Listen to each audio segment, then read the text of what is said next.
Hi ಎಲ್ರಿಗೂ ನಮಸ್ಕಾರ, welcome back to my mini vlog. ಇದು ನೆನೆದೇ ಕಂಟಿನ್ಯೂಷನ್ ವ್ಲಾಗ್ ಆಗಿರುತ್ತೆ. ನಾವು ಚೆನ್ನಾಗಿ ಪಾರ್ಕಲ್ಲಿ ಮೆರೆದು ಕುಂಡು ವಾಪಸ್ ಬರೋಷ್ಟರಲ್ಲಿ ಊಟನ ಪ್ರಿಪೇರ್ ಮಾಡಿದ್ರು. ಊಟ ಎಲ್ಲ ಸ್ಪೆಷಲ್ ಆಗಿ ಇತ್ತು, ಒಬ್ಬಟ್ಟು ಹಾಗೆ ಒಬ್ಬಟ್ಟಿನ ಸಾರು. ಎಲ್ಲರೂ ಊಟ ಮುಗಿಸ್ಕೊಂಡು ಆದ್ಮೇಲೆ ನಾವು ಊರಿಗೆ ಹೊರಟ್ವಿ. ತುಂಬ ದಿನ ಆಗಿತ್ತು ಅಂತ ಹೇಳ್ಬಿಟ್ಟು ಹಾಗೆ ಬರ್ತಾ ಮನೆದವ್ರಿಗೂ ಕೂಡ ಹೋಗಿದ್ವಿ.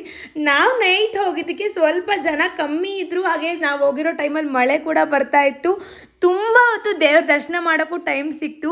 ದೇವಸ್ಥಾನಕ್ಕೆ ಹೋಗಿದ್ವಿ ಅಂತ ಹಾಗೆ ಕಾರ್ಗೆ ಪೂಜೆ ಮಾಡಿಸ್ಕೊಂಡು ವಾಪಸ್ ಮನೆಗೆ ಬಂದಾದಮೇಲೆ ನಾನು KGF ಪಾರ್ಟ್ 3 ಟ್ರೈಲರ್ ಬಿಟ್ಟಿದ್ರು ಅಂತ ನೋಡ್ತಾ ಕೂತಿದ್ದೆ.